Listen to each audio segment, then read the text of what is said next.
isabato nziza. Comme a dit Isaac tout à l'heure, je suis membre de l'église au Raimbo. Nk'uko Isaac amaze kubivuga ndi umwe muri mwe.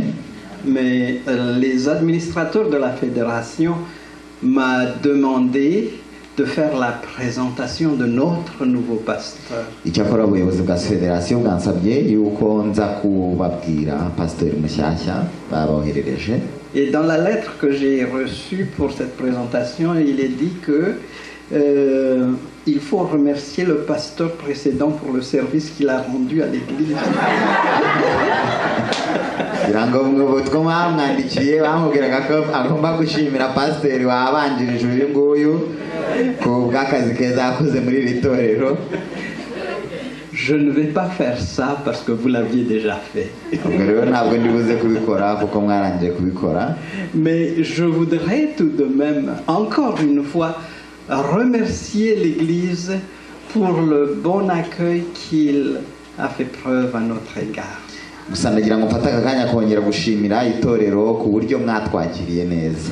Nous avons été bien traités à Raimbo. Il y avait une bonne collaboration et nous apprécions votre gentillesse, votre amour pour nous.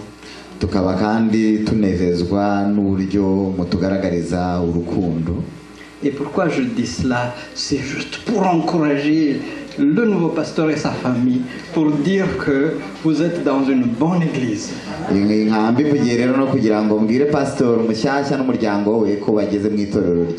Une église accueillante, une église aimante, et une église qui collabore aussi. Aujourd'hui donc, on m'a demandé de faire la présentation du nouveau pasteur et sa famille, et j'invite le pasteur et sa famille de bien vouloir venir devant, à côté de moi.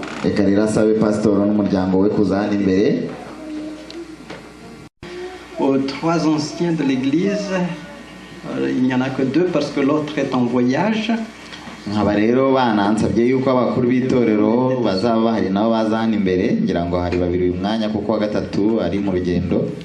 Le pasteur, lequel?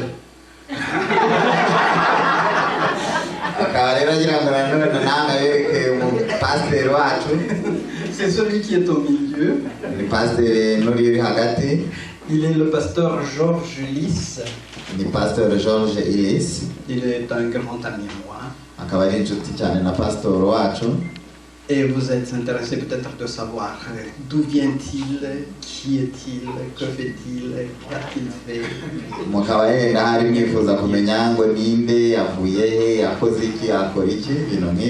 Le pasteur Georges Lys et sa famille viennent de Haïti.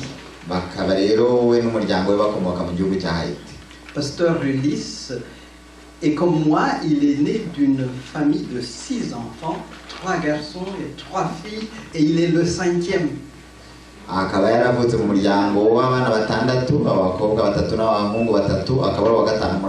J'étais surpris de le savoir parce que moi, je le suis aussi. 6 enfants dans la famille, et je suis le 5e.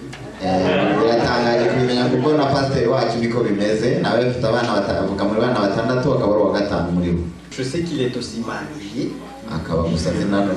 Il est marié avec notre sœur Nirva Jérôme. Nirva Jérôme. Ma femme c'est Nivou. Elle est Nirva. Elle est aussi d'une grande famille de 12 enfants, vous savez. Mais ce qui m'a étonné, c'est qu'ils ont juste un enfant. C'est Jovni. Et Jovni, il a maintenant... Est-ce que je peux te dire ton âge? Il a déjà 24 ans. Il continue ses études. Il veut devenir dans les relations, il veut travailler dans les relations industrielles. il n'est pas encore marié. Mais il a une future, si je ne me trompe. Il s'agit de Marie-Yolène.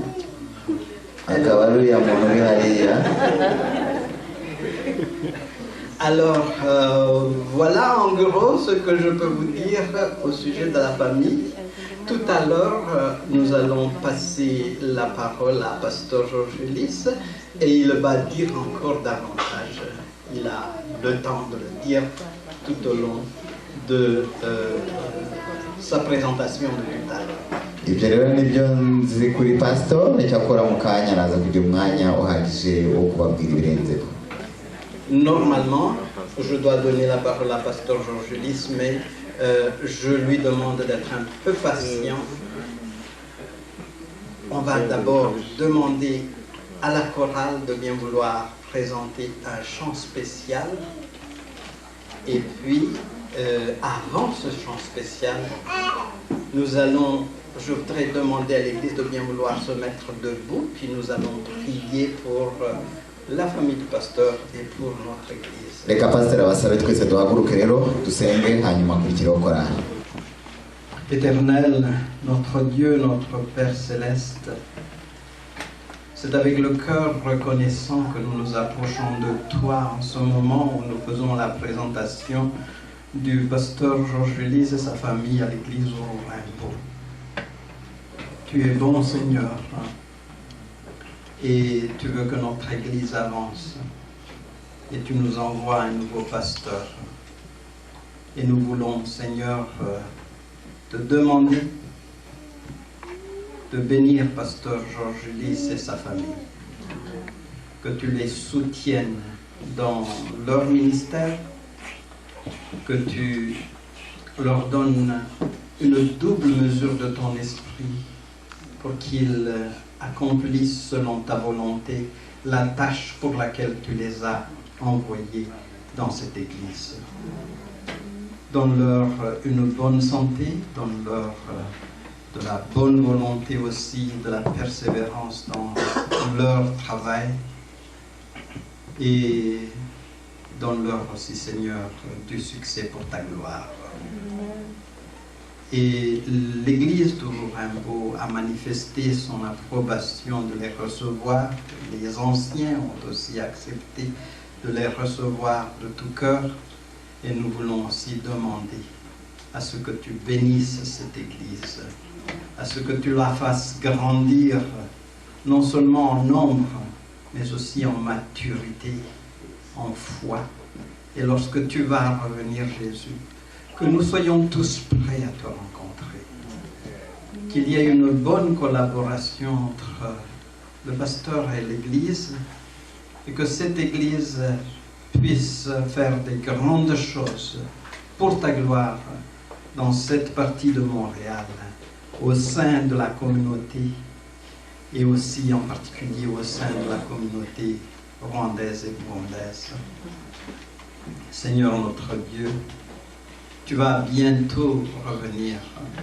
Jésus va bientôt revenir et nous voulons être prêts à le recevoir, à le rencontrer. Nous n'avons plus que peu de temps ici-bas. Satan travaille fort pour nous décourager, mais garde-nous fermes dans la foi jusqu'à ton retour, Jésus. Et maintenant que nous continuons notre service, que tu nous inspires, que tu nous édifies et que tout ce que nous ferons encore soit pour ta gloire, au nom de Jésus. Amen. Merci. Paulo,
seule langue.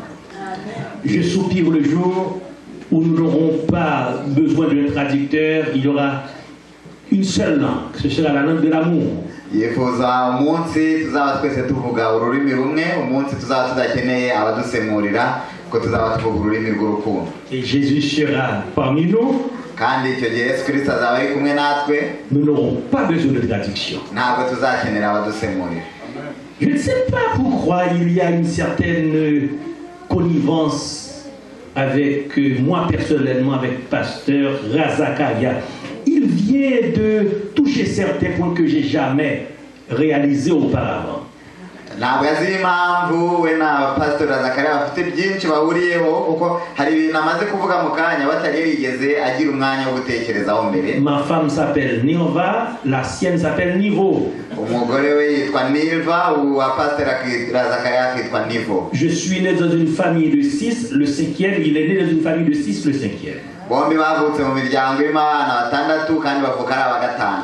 J'ai été son remplaçant à l'église de Maranatha, maintenant je suis son remplaçant à l'église Orambo. yamusimbuye ku itero rya Maranatha, n'ubu ngubu bamusimbuye kuri rita. Lorsque j'irai au ciel, cet homme-là doit être à mes côtés, nous irons ça. akaba rero ateza ko umunsi bazajya mu ijuru bazaba bari kumwe nanone. Et je tiens à vous dire que je suis votre nouveau pasteur aujourd'hui. akaba rero abamenyesha ko wari pasiteri wanyu kuva uyu munsi. Je suis disposé et disponible pour vous servir. akaba yitabira kubafasha kandi akaba azakora uko ashoboye akaboneka aho Mais muzamukenera. je dois vous le dire, maintenant même, je suis très exigeant parce que quand je suis pasteur d'une église, ma présence, c'est la croissance. C'est la croissance. Au niveau spirituel, au niveau missionnaire, au niveau financier. akaba rero agira ngo abibamenyesha aka kanya, mubimenye aka kanya yuko hari ibintu by'ingenzi azabasaba. we yabaye pastor w'itorero rigomba gukura mu by'umwuka, rigakora mu by'ivugabutumwa, rigakura no mu by'akanga. Buvez beaucoup d'eau car nous allons prier. ibyo rero bizasaba yuko tubisengera. Buvez beaucoup d'eau car nous allons faire beaucoup d'évangélisation. ni ukuvuga rero yuko tuzakora ivugabutumwa uko dushoboye rwose. Buvez beaucoup d'eau car nous allons supporter l'œuvre de Dieu par la dîme et les offrandes. kandi tukaba tugomba kuzakora umurimo w'Imana tuwushyigikira dukoresheje icya cumi n'amaturo. Notre but, c'est d'avoir une plus grande église, d'avoir beaucoup de personnes et d'avancer par la grâce de Dieu. tukaba rero umugambi dufite aho kugira itorero rinini ririmo abantu kandi bafite ububyutse mu byo kwizera, kandi Imana ikazabidufashamo. Je suis certain, c'était le rêve de l'ancien pasteur Razakaria. Nous nous sommes assis, il m'a donné beaucoup de bonnes idées par rapport à votre gentillesse et des gens qui accueillent, des gens qui collaborent, des gens qui comprennent.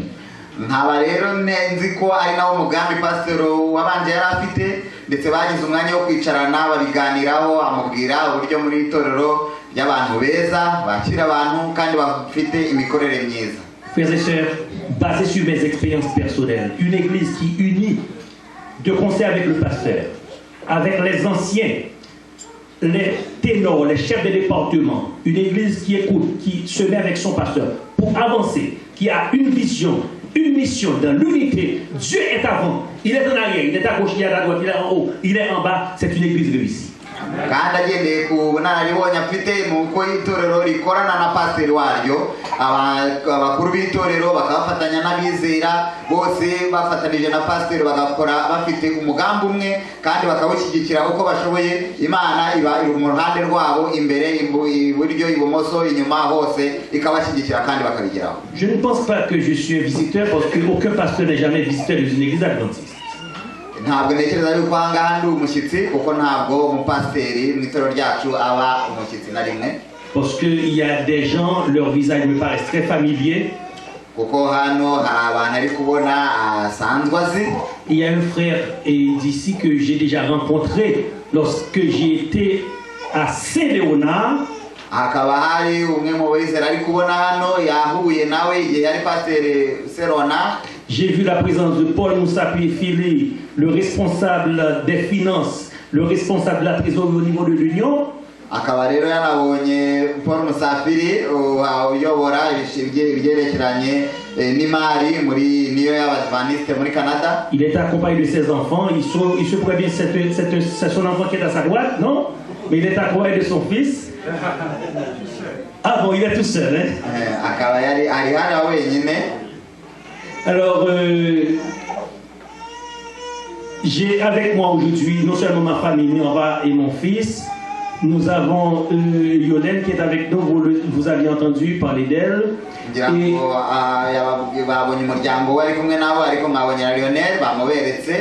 Et nous avons Magali Jérôme qui est la petite sœur de ma femme, c'est ma belle-sœur.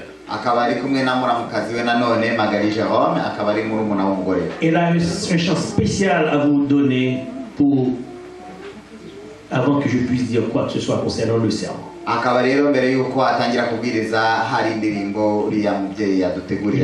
demande à Magali de s'avancer pour exécuter son morceau. Celui qui m'a sauvé, délivré par son amour, j'ai donné mon cœur à Jésus. Tout est si différent, même le travail est plus doux, sa grâce est ma liberté. Je lui ai livré mon cœur, je me sens si bien. Jésus sait ma joie de vivre, à jamais je suis à lui. Entre ses mains je me livre, pas à pas il me conduit. Désormais je veux le suivre, mon appui, ses bras ouverts, il fait ma joie, il est l'ami le plus cher. Jésus sait ma joie de vivre, à jamais je suis à lui. Entre ses mains je me livre, pas à pas il me conduit. Désormais je veux le suivre, mon appui, ses bras ouverts, il fait ma joie, il est l'ami le plus cher.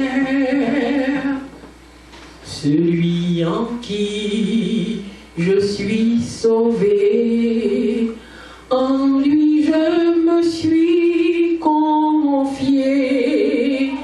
Il me garde de jour en jour, il me tient par la main.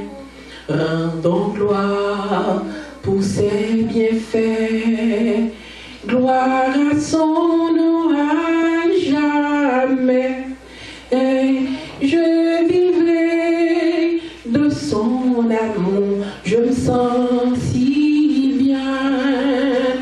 Jésus sait ma joie de vivre, à jamais je suis à lui. Entre ses mains je me livre,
attendez que la lumière luise. Tegereze urumuri rwake. Les ténèbres sont en opposition à la lumière, elles existent en l'absence de l'autre, d'où la nature a horreur du vide. Elle s'épanouit et étend son cordail pour réduire l'autre, nuire à sa paix et couvrir des territoires intérieurs et extérieurs qui font d'elle une entité. Elle prévale, ramène à la chute libre le cœur de tous ceux et toutes celles qui ont un vide. Je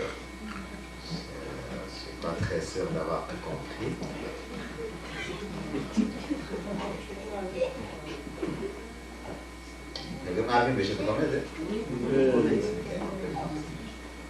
Elle prévale, atténuant toute source d'espoir de ceux qui gisent et lâcher prise à tout combat, à toute éventuelle délivrance pour voir la lumière du jour. Ne vous laissez pas facilement emporter par les ténèbres de la nuit, car il vous faut toujours la présence d'une nuit pour mieux apprécier le jour. Il vous faut toujours la présence des bourreaux pour mieux apprécier celle des anges. Akaba rero mu by'ukuri igitekerezo cyatangwaga aha ngaha ni uko urumuri n'umwijima bihora bisimburana. Niyo mpamvu uko Imana yaremye ibintu hagomba byanga bikunda kubaho kimwe gisimbura ikindi, nta na rimwe hagomba kubaho nta na kimwe kiriho. Ni ukuvuga ko bidashobora kubaho ko habaho igihe haba hatari umwijima, haba hatari n'urumuri. Niyo mpamvu ijoro ridakwiye kudutera ubwoba, kuko ijoro ari ngombwa ko ribaho kugira ngo risimburwe n'umwijima. L'heure qui nous est gratuitement offerte pour notre épanouissement est parfois hypothéquée aux éléments nuisibles de la nature comme une proie facile pouvant contribuer à l'atrocité de nos douleurs.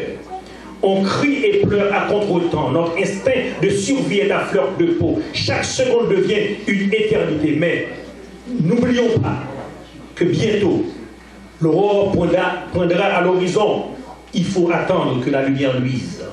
Nubwo rero ibyo byose habaho umwijima yenda mu mibereho yacu, ukaba yenda se waremererwa n'ubuzima uriho uyu munsi, ukaba yenda se umwuka mwiza duhumeka wasimbuwe n'ibitwangiriza, rimwe na rimwe hakabaho ingorane mu isi, hakabaho urugomo, hakabaho n'ibindi bibabaza.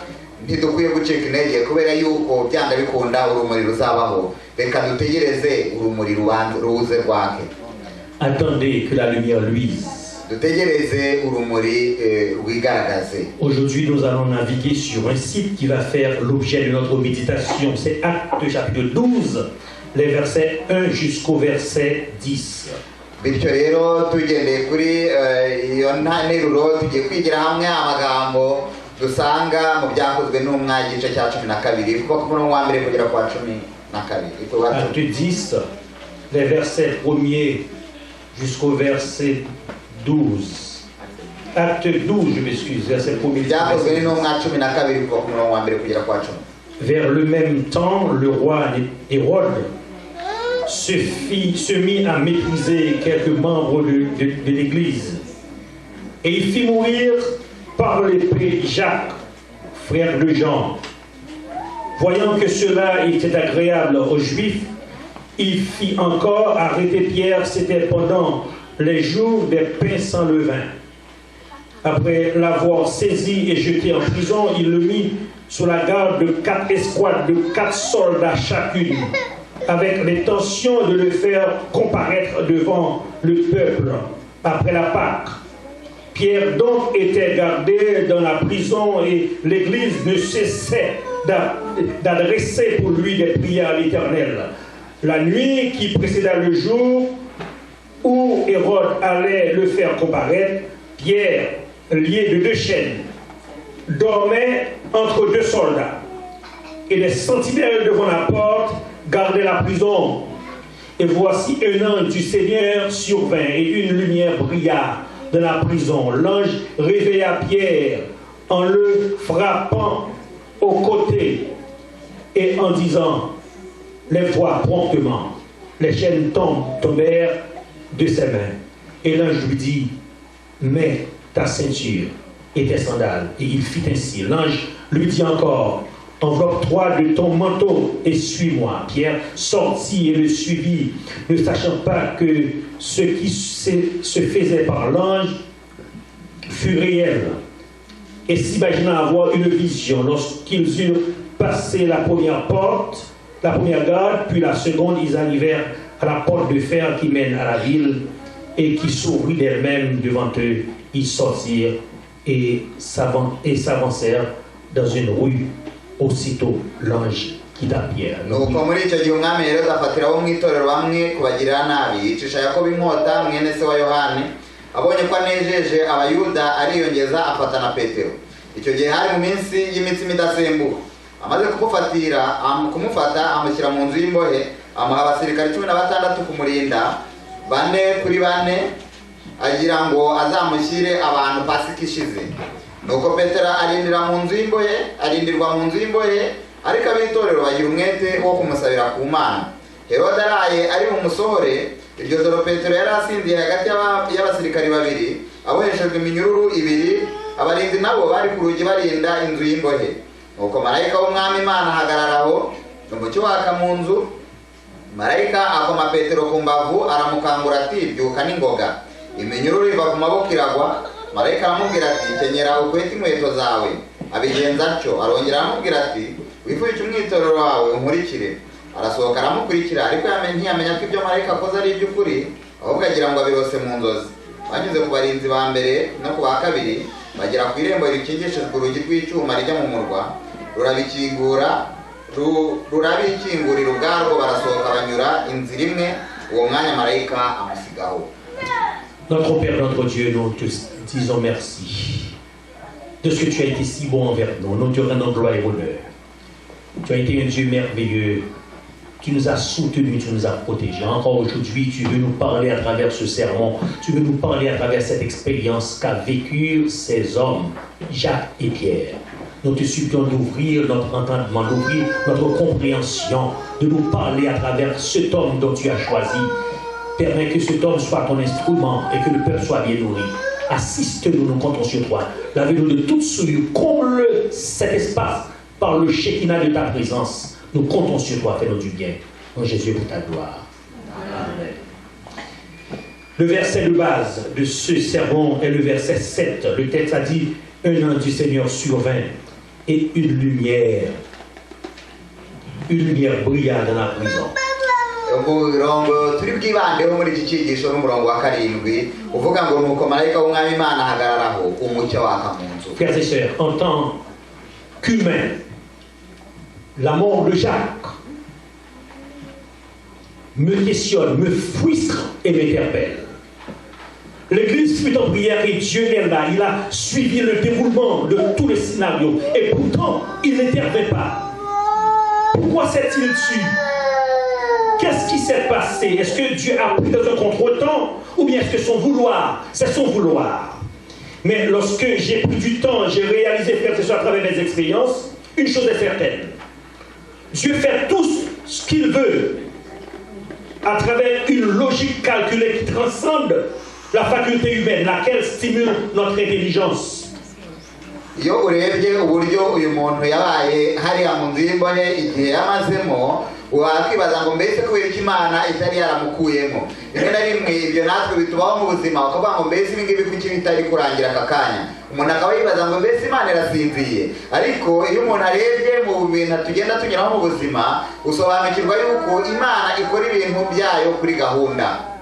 Nous devons apprendre à vivre avec l'idée que Dieu ne reçoit pas de dictée de qui que ce soit. Il est maître de lui-même.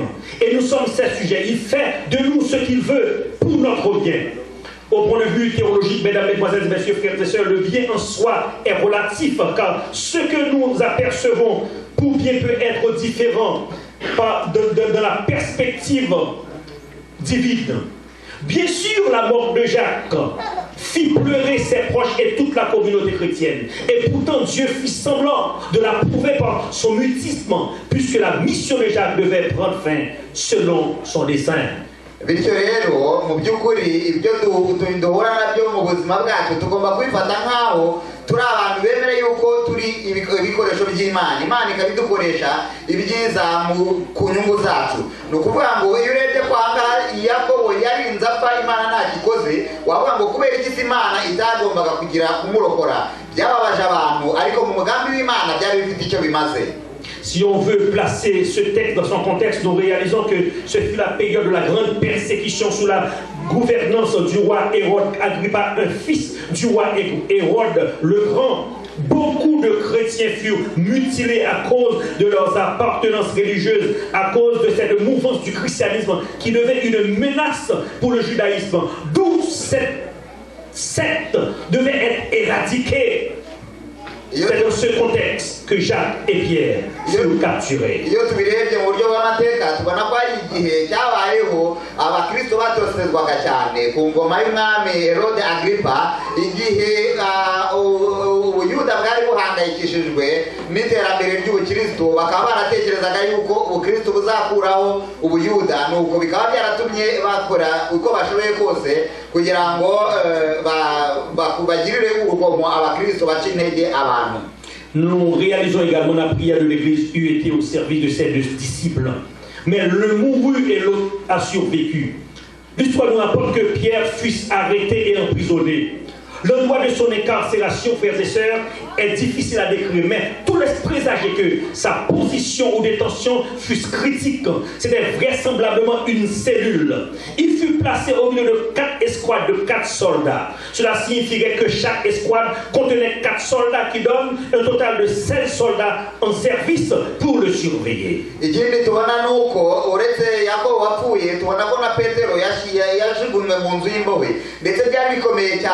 Uburyo yari afunzwe baratwereka ko yari arinzwe n'abasirikari bane ku nkike zose, bitwereka ko yari arinzwe n'abasirikari bagera kuri 16. Mu by'ukuri yari afunzwe mu buryo bwari bugoranye cyane. Habituellement, les soldats romains ont été de vaillants soldats très bien équipés.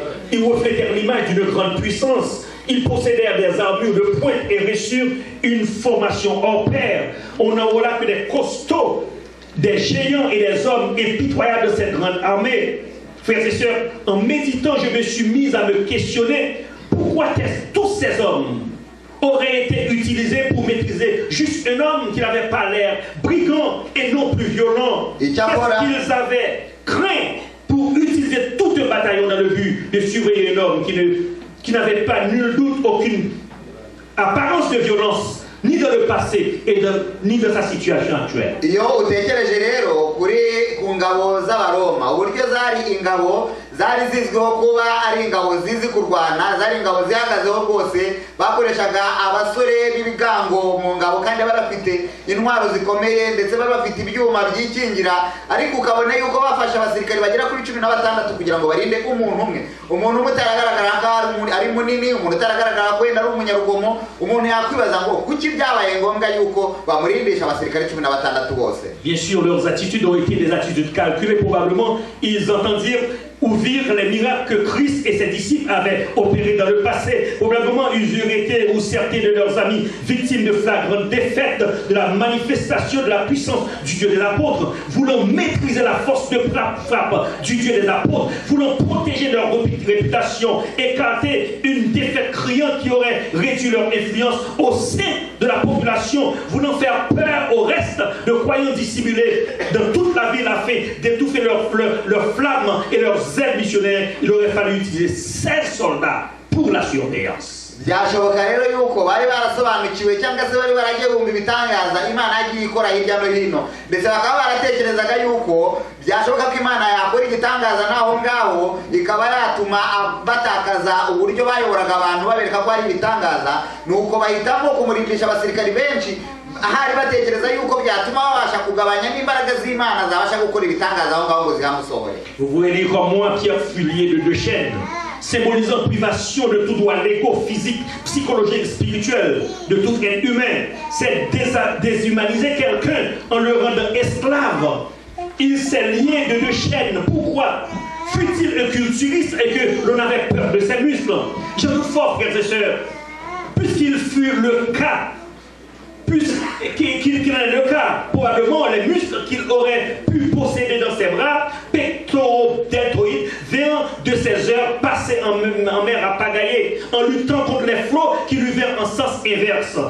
D'autre part, en dépit qu'il avait été surveillé par 16 soldats, on le fit coucher par 2 d'entre eux, et entre 2 d'entre eux, et à la porte supérieure, plusieurs sentinelles montaient à la garde.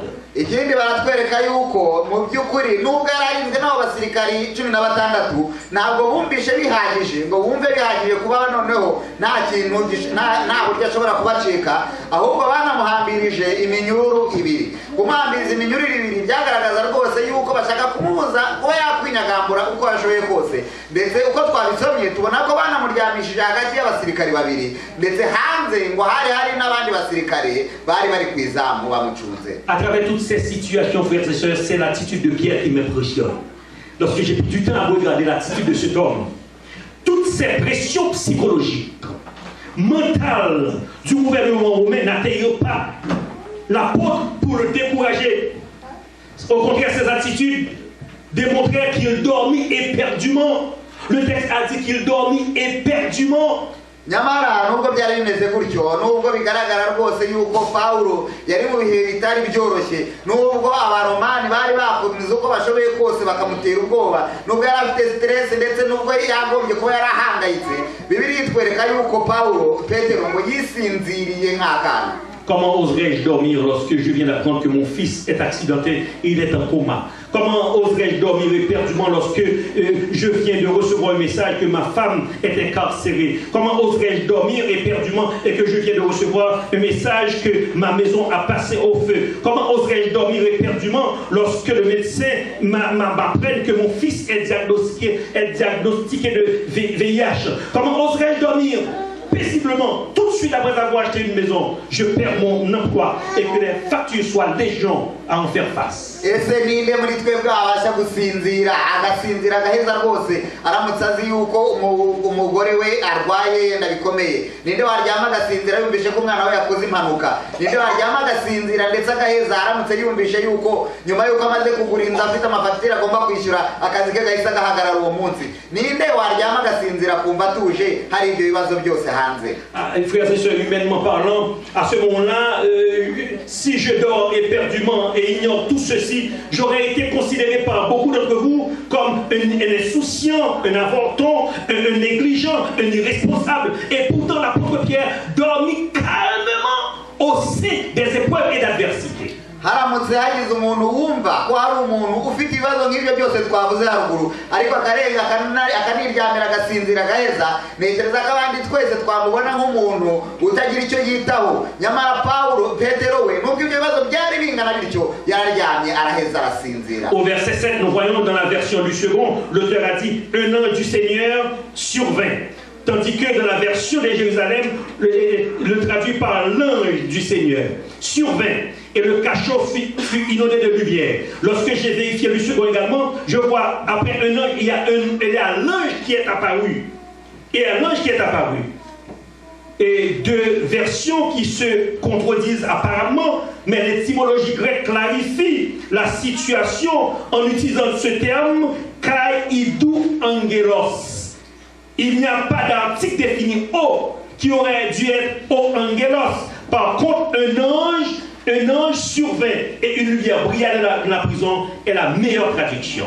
Uko turebye ku murongo wa karindwi uko Bibiliya ibivuga hari amagambo yakoreshejwe n'abasemuye Bibiliya mu ndimi zitandukanye, ariko tugiye mu kigereki Bibiliya yanditswemo amagambo ya mbere tubona neza yuko hano kuri umurongo batubwira ngo umumarayika w'Imana aramubonekera maze urumuri ruragaragara. Lorsque j'ai regardé la version Jérusalem qui utilise cachot à la place de prison, cela décrit l'état de la détention de la peau. Un cachot, c'est une prison dans une prison. Une prison, c'est une prison. Mais un cachot, c'est un espace restreint, rétréci. Après s'être exposé pendant une période de temps, les gens sont engourdis. Et dans une telle situation, on risque de perdre la faculté de se mouvoir.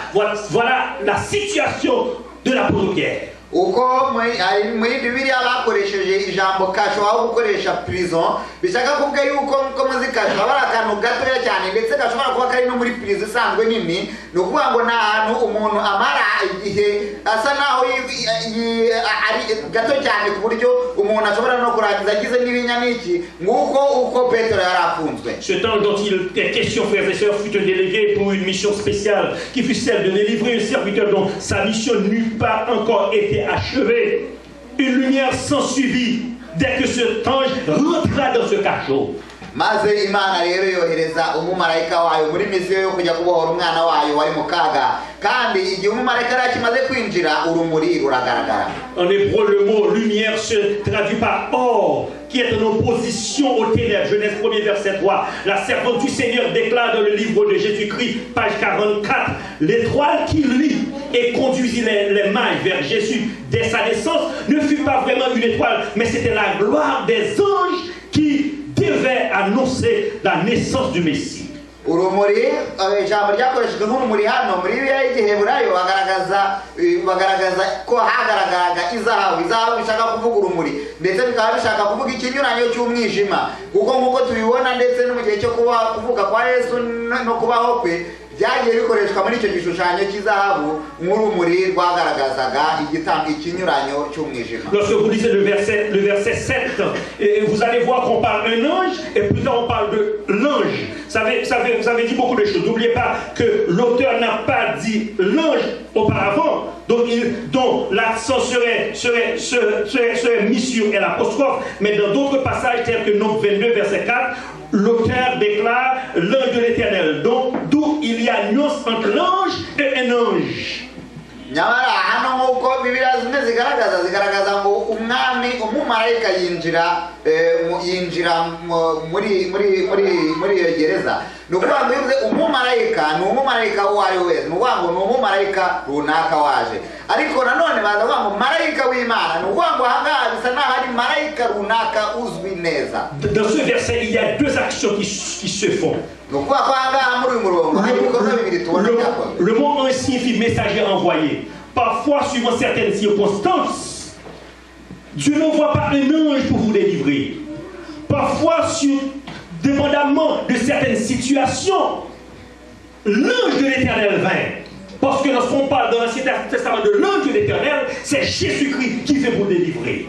Niyo mpamvu bivuze ngo marayika w'Imana bitandukanye na umumarayika w'Imana kuko marayika w'Imana nkuko tubibona muri Bibiliya byagiye bigaragara yuko aho ngaho bashaka kuvuga Yesu Kristo hari ubwo Imana itazohereza umumarayika kuza kugukiza ahubwo ikohereza marayika wayo bishaka kuvuga umwana wayo muri uwo mwanya. Vous allez me dire mais pasteur où est-ce que tu as appris ça, comment tu le sais? Je vais vous dire que le livre de Daniel chapitre 10 versets 11 et 13 et Josué 5 versets 13 à 15 lorsque Josué était en guerre avec Israël, le peuple d'Israël était en difficulté, Josué a vu un homme s'est planté auprès de lui avec une épée. Il a dit cet homme qui es-tu? Cet homme a dit Josué n'aie pas peur, je suis l'ange de la paix de l'Éternel.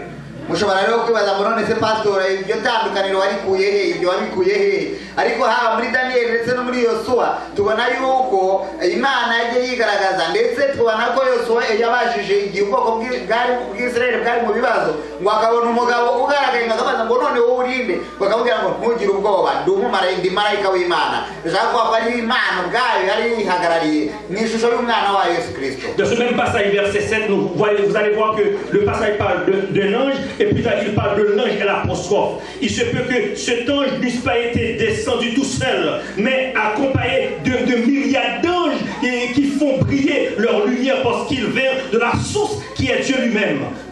Ahangaha rero nk'uko tubibona baravuga ngo marayika w'Imana arinjira kandi akurikirwa n'urumuri bishaka kuvuga yuko Yesu Kristo ariwe wari uyihagarariye ndetse akikijwe n'abandi bamarayika benshi aribo bashushanya urwo rumuri. Dans Matthieu chapitre 24 verset 30, la lumière qui brillera au retour de Jésus sera le reflet de sa gloire. La lumière qui brilla dans la prison fut une parcelle de la gloire de Dieu. Niyo mpamvu nk'uko muri Matayo bayitubwira igihe Yesu Kristo azaba agarutse ngo tuzabona urumuri rushishanya ubwiza bwe ndetse n'ahangaha muri iyi gereza igihe Yesu yagaragaraga ruriya rumuri rwagaragaye n'ubwiza bw'Imana. Dans l'Apocalypse 22 verset 5 j'en déclare comme je paraphrase dans le ciel il n'y aura plus plus de soleil et non plus de lune, mais la gloire de l'Éternel est la lumière. Il y a plusieurs types de lumière, frères et sœurs. Au point de vue théologique, il y a plusieurs types de lumière. La lumière originelle est la lumière qui surgit du chaos de la Genèse, chapitre 1, verset 1 à 5, et dont sa source est mystérieuse, divine et indescriptible. kandi Bibiliya nanone tubwira yuko mu ijoro tuzaba tutagikeneye izuba cyangwa ukwezi kubera yuko ubwiza bw'Imana buzaba buhagije kutubonekera. Ndetse ahangaha tukabona yuko hari amatandukaniro y'urumuri abiri, aho tubona urwo rumuri nk'ubwiza bw'Imana, ndetse tukabona mu itangiriro ko batubwira yuko isi yabonetsemo urumuri tudashobora gusobanura aho rwari ruturutse. Ibyo byose bitwereka ko urumuri rushobora kugira ubusobanuro butandukanye. Job déclare au chapitre 38 verset 19 où est le chemin qui conduit au séjour de la lumière. Dans l'Ancien Testament, la lumière a une certaine relation avec Dieu. Elle l'investit, elle l'entoure. Le psalmiste David a dit dans Psaume 104 verset 2, l'Éternel s'enveloppe de lumière comme de manteau. Elle manifeste la présence du Très-Haut. Exode 13 verset 21. kandi mu isezerano rya kera urumuri rushaka gusobanura ubwiza bw'Imana by'umwihariko, aho tubona muri Zaburi ko umunyazaburi yanditse ngo kandi Imana ngo yambara urumuri ngo nk'umwitero wayo. Et deuxièmement, lumière au point de vue anthropologique, vive, c'est voir la lumière. Job 3, verset 16, où je n'existerai pas, je serai comme un avorton, caché comme des enfants qui n'ont point vu la lumière.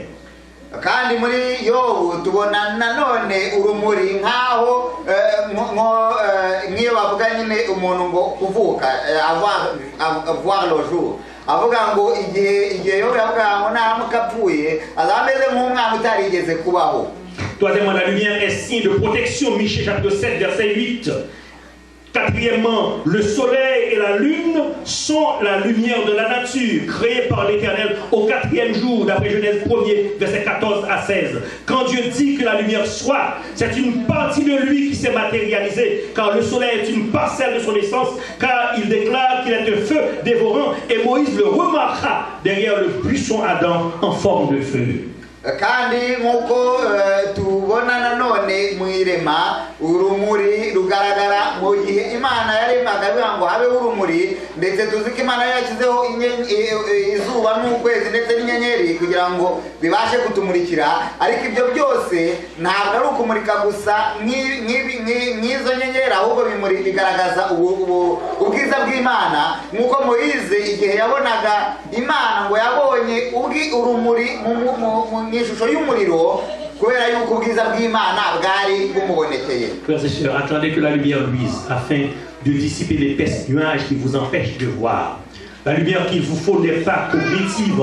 La lumière qu'il vous faut n'est pas celle de l'intelligence. La lumière qu'il vous faut n'est pas non plus la faculté vous permettant d'éviter les obstacles. La lumière qu'il vous faut n'est pas non plus le contact des filaments qui éclairent la voie. On peut être de la lumière pendant qu'on vit dans l'obscurité. None rero bene data dutegereze urumuri rubanze rwake. Urumuri dukeneye ntabwo ari urumuri rw'ubuhanga, ntabwo ari urumuri rw'amatara cyangwa se ibindi byose, ahubwo ni urumuri rukomoka ku Mana, kubera yuko ari rwo rubasha kutwereka ukuri nyakuri. Reka dutegereze urumuri rubanze rwake. Ne me demande pas comment que je puisse expliquer cela, mais Saul de Tarse l'a expérimenté. Frères et sœurs, sachant qu'il avait la lumière, qu'il était de la lumière, il persécuta les chrétiens, les faire battre de verge et les emprisonna, tandis qu'il fut en chemin et s'approcha de Damas. Une lumière resplendit et l'arrêta brusquement. Et la voix de Dieu résonna des cieux. Et c'est à ce moment-là que Paul de Tarse ait pu réaliser la sobriété de son chemin parcouru pendant de nombreuses années. kandi urwo rumuri dutegereje rutandukanye n'urw'amatara cyangwa ibindi bibonesha ni rwa rundi Sawuli yabonye igihe yari amaze igihe arenganya itorero ry'Imana, maze ari mu nzira mu muhanda ijya i Damasiko abona urumuri, maze ibyakurikiyeho byabaye ibitangaza byatumye ubuzima bwe buhinduka by'iteka ryose.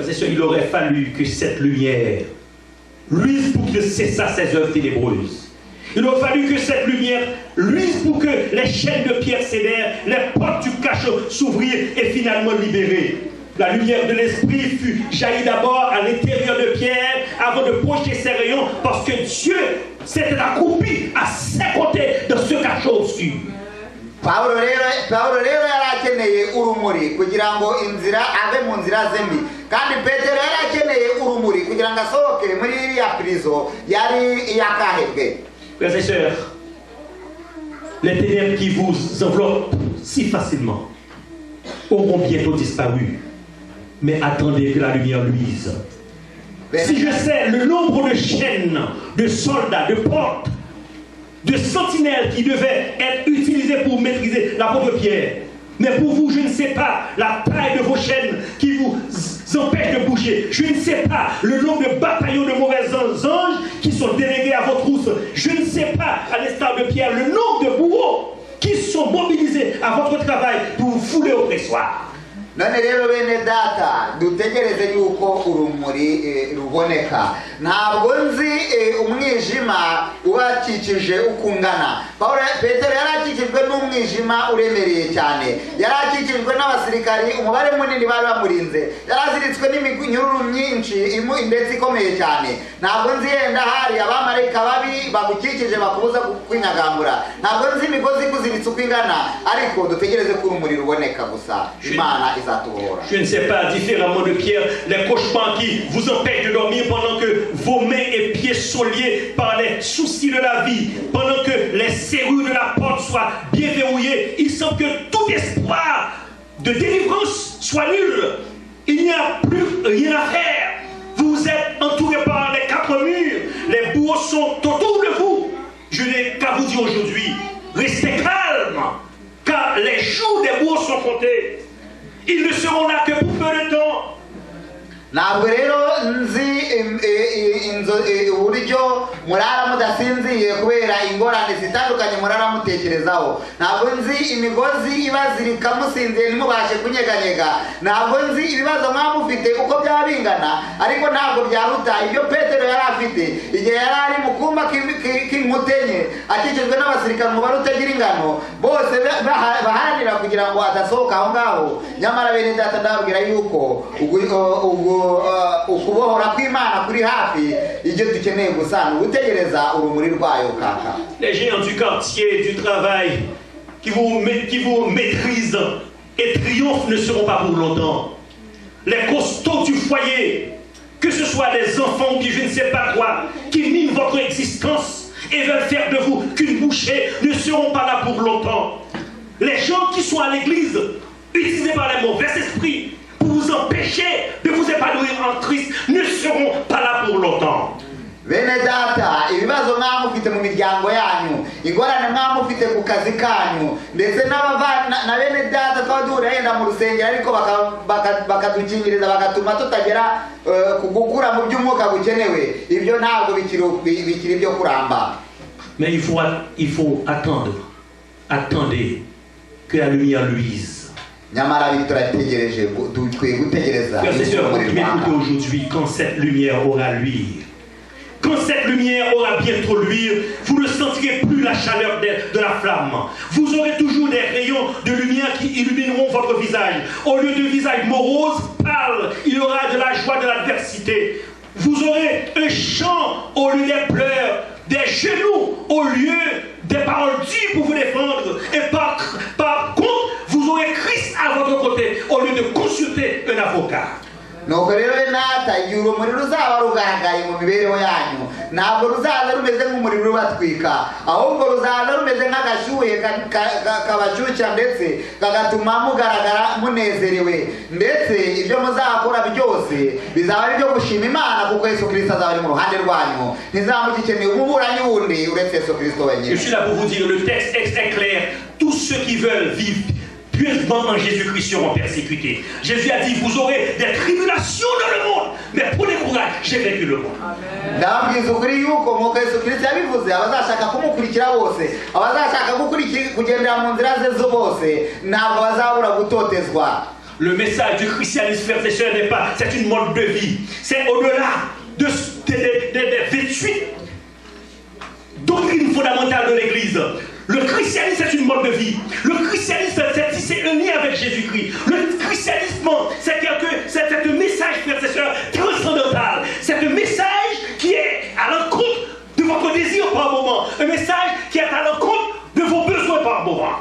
niyo mpamvu rero ubukristo bene data ni uburyo tubaho. Ubukristo ntabwo ari igitabo, ubukristo ntabwo ari Bibiliya ubwayo gusa, ahubwo ni uburyo duhitamo kubaho, ni uburyo duhitamo kubana n'abandi, ni uburyo duhitamo kubana n'Imana. Birashoboka yuko byaba bitandukanye n'uko wowe wifuza, byaba bishobora kuba bitandukanye n'ibyo wowe wishimira, ariko ubukristo ni uburyo bwo guhitamo kubaho uko Yesu Kristo. Très souvent les bourreaux que nous devons faire face, ce ne sont pas les bourreaux littéraux, les bourreaux que Pierre avait fait face. Les bourreaux que nous devons faire face chaque jour, ce sont les bourreaux de notre caractère, les bourreaux de notre façon de penser, les bourreaux de ce que nous voulons faire, les bourreaux spirituels qui sont pires que les bourreaux physiques. Ubwo rero turamutse turebye iriya minyururu yari iziritse Pawulo, tukareba bariya abantu bari bamurinze bamubuza kwinyagambura, twabigereranya n'ingorane natwe duhura nazo mu mibereho yacu, twagereranya n'ibibazo duhura nabyo mu mitekerereze yacu, mu migendere yacu, mu mikorere yacu, bituremereye kurusha ahari iyo minyururu mu buryo bw'umubiri. À la fin de la Seconde Guerre mondiale, par une froide journée d'hiver, une femme âgée sortie qui avait l'air d'être une tanière de lion, elle quitta le camp de concentration de Ravensbrück, où d'innombrables êtres humains avaient été privés de nourriture et condamnés aux travaux forcés jusqu'à ce que la mort s'ensuivit. Umunsi umwe mu intambara ya kabiri y'isi ubwo yarangiraga, umugore umwe yavuye muri zimwe muri kazari abantu bari bafungiyemo, barabujijwe kurya ndetse bari ibiryo ndetse bakoreshwa n'imirimo y'agahato. Les lourdes portes de fer claquèrent derrière elle. Corrie ten Boom arriva à peine à croire qu'elle fût vivante et libre. Corrie avait été arrêtée par les nazis parce qu'elle avait caché des juifs dans sa maison en Hollande. Elle et ses siens croyaient en Dieu, un Dieu qui offre un refuge à quiconque croit dans lui. Uwo mubyeyi rero akaba igihe yasohokaga aho ngaho ntabwo yizeraga neza yuko abohowe, nubwo yumvishe inzugi zifunguka. Yari yarafungiwe aho ngaho n'abanazi bamuhoraga yuko yari yarahishe abantu bahirwaga icyo gihe, kubera yuko yari yizeraga Imana ndetse akumva akwiye gufasha abizera kimwe nawe bose.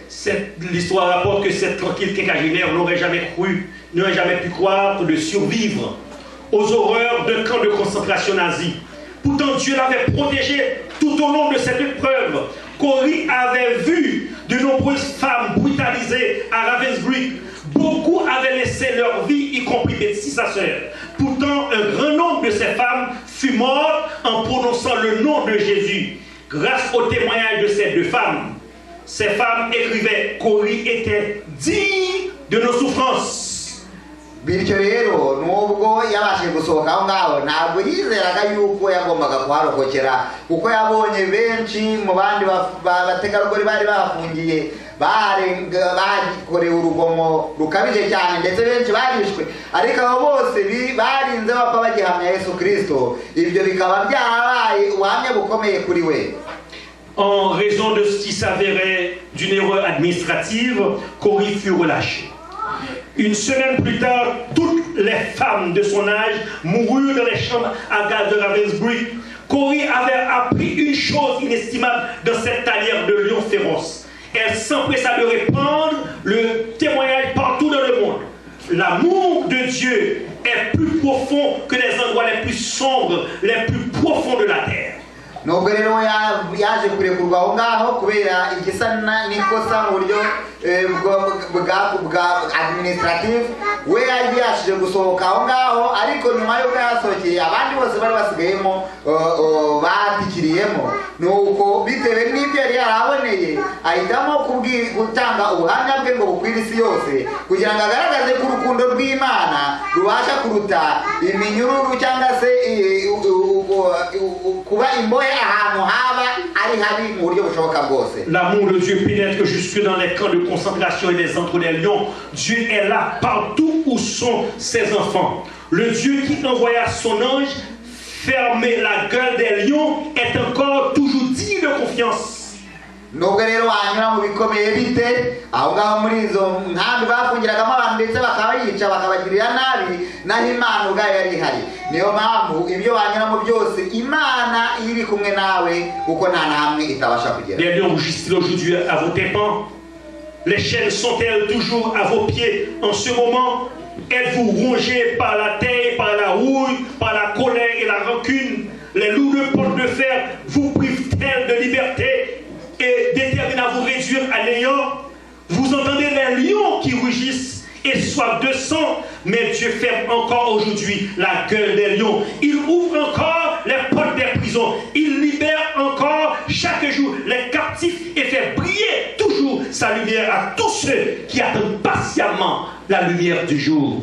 Ingorane wawe unyuramo mu buzima, ibigeragezo wawe unyuramo mu buzima, umuntu yabigeranya nk'urusaku rw'intare zitonoma, ariko ya Mana yafunze iminwa y'intare ntibashe kugira icyo ikora ku mukozi wayo. Ya Mana yabohoye Petero mu minyururu yari afungishijwe. Iyo Mana na n'uyu munsi iracyabasha kurinda abantu. Iyo Mana na n'uyu munsi iracyabasha kubohora imbohe. Mesdames et messieurs, lorsque j'ai pris du temps à lire ce verset, il y a une partie de ce chapitre qui m'interpelle, qui me fait réfléchir. Les versets 8 à 11 nous relatent dès que l'ange pénétra le cachot, des événements inattendus et des phénomènes surnaturels se produisirent, puisque ce trou obscur fit illuminer de la gloire de Dieu. Pierre assurément fut assis et confortablement dans une épaisse obscurité. Les soldats de renom, compétents, fidèles et impitoyables, montèrent la garde pour surveiller cet homme dont ils soupçonnèrent servir un Jésus qui fut un faiseur de miracles. Ils restèrent en alerte, vérifiaient la solidité des barreaux de fer, plaça des prisonniers de la 3e station en arrière-plan du cachot afin de maîtriser la situation. Nyamara wende dati ibyo yasomaga iyi mirongo urebye ku murongo wa 8 kugera kwa 11 nyuma yaho umumarayika aramaze kwinjirira muri iriya kasho ubwiza bw'Imana bwarigaragaje nk'umuri. Nuko Petero wari wicaye mu mwijima afungira ahantu arinzwe n'abasirikari benshi bari bagerageje kuverifya niba inzugi zifunze neza, bari bagerageje kwiverifya niba ibyuma bikomeye, bari bagerageje niba iminyururu imuziritse neza, ariko Imana Frères et sœurs, avec Dieu, tous ces stratagèmes sont vils et vides de sens. Tous ces stratagèmes sont inutiles, ne sachant pas, ces gens ne savaient pas qu'ils avaient affaire avec, non pas un homme, mais avec un serviteur de Dieu vivant à qui la commission fut confiée. Non pas un homme ordinaire, mais un homme dont Dieu a choisi pour accomplir quelque chose d'extraordinaire.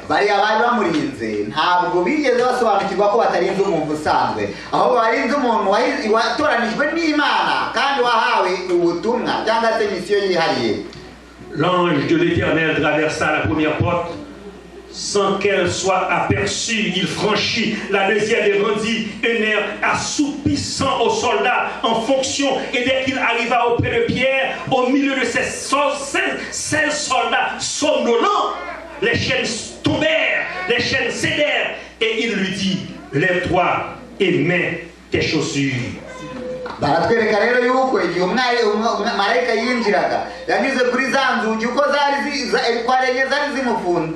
zifunze aho ngaho, ndetse aragendagera no kuri ba basirikari babiri yari hagati yabo. Ako kanya asanga abasirikari ngo bari basinziriye cyane, nuko iminyururu irifungura, maze abwira Petero ati haguruka wambare imyenda yawe. Regardez ce qui est honteux.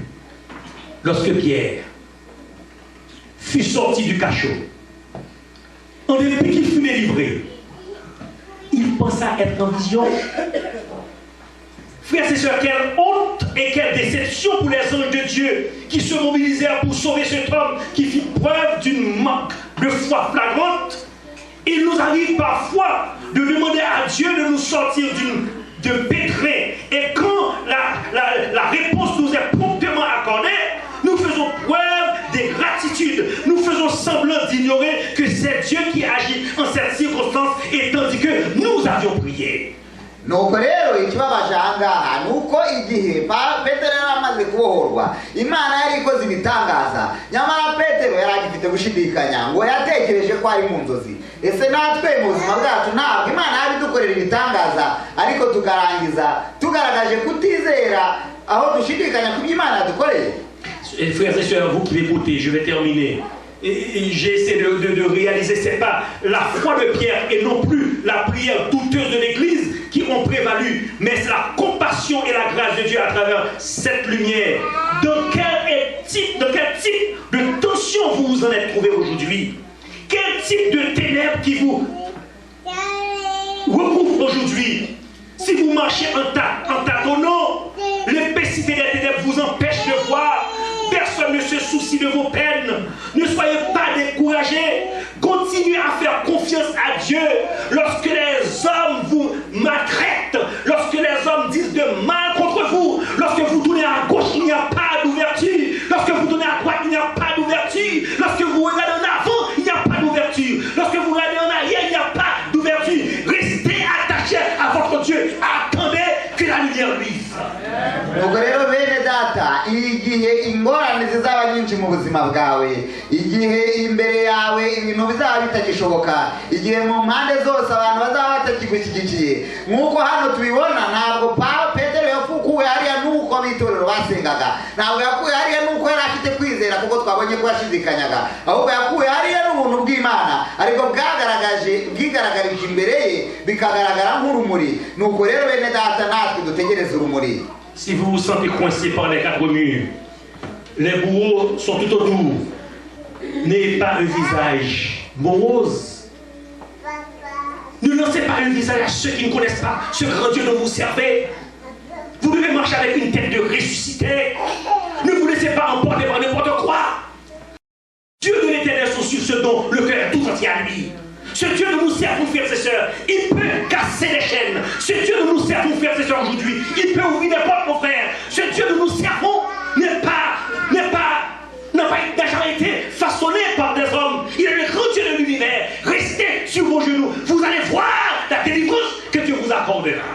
Nuko rero igihe duhuye n'ibigeragezo, igihe duhuye n'ingorane, ntitukagaragare nk'abacitse intege imbere y'abatizera, kuko ibyo bituma batabasha kubona ubwiza bw'Imana. Kuko twatsindishijwe n'Imana, duhore tunezerewe, tugaragaza neza yuko tuzi ko Imana yacu ibasha gukora ibitangaza, tuzi ko Imana yacu ibasha guca iminyururu, tuzi ko Imana yacu ibasha gufungura inzugi zifunze. Ne vous a-t-il pas dit 1000 tombent à tes côtés, 10 000 à ta droite, tu ne seras pas atteint. De tes yeux, tu verras la rétribution des méchants. Je suis là pour vous dire, frères et sœurs, continuez à faire confiance à votre Dieu.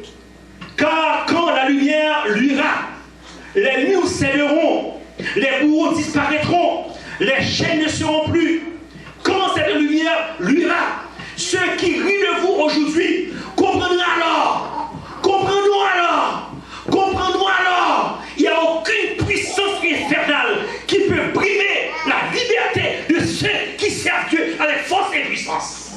Nuko rero bene data, duhore tuzirikana yuko umunsi ubwiza bw'Imana bwagaragaye mu mibereho yacu, iminyururu izacika, ibituremerera byose bizatworohera, ndetse abadukikije bose bazabona yuko Imana ifite ubushobozi bwo gukora ibitangaza kuri twebwe, kandi ko Imana ari ifite ubushobozi bwose mu isi.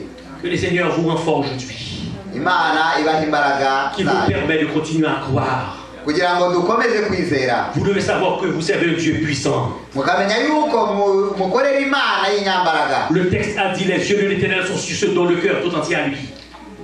Si les gens veulent vous faire du mal, que ce soit au niveau du foyer, que ce soit à l'église, il y a aussi des méchants, des gens qui ne sont pas convertis à l'église, que ce soit au travail, des gens qui veulent faire une bouchée de vous. Lorsque vous tournez à gauche, il n'y a pas d'issue. Vous tournez à droite, il n'y a pas d'issue. Restez attachés à ce Dieu, sachant que cette lumière luira, il n'y a aucune porte qui peut vous tenir captif. Quand cette lumière luira, il n'y a aucune chaîne qui peut vous maintenir captif. Quand cette lumière luira, ce sera la délivrance pour toujours et pour l'éternité. Que le Seigneur vous bénisse. Amen. Imana rero idukomeze twese kugira ngo idufashe nubwo twahura n'ingorane haba mu miryango yacu, haba ku kazi, haba mu rusengero ndetse n'ahandi, tugume ku Mana yacu kubera yuko Imana yacu iraduhagije. Imana idumugisha twese.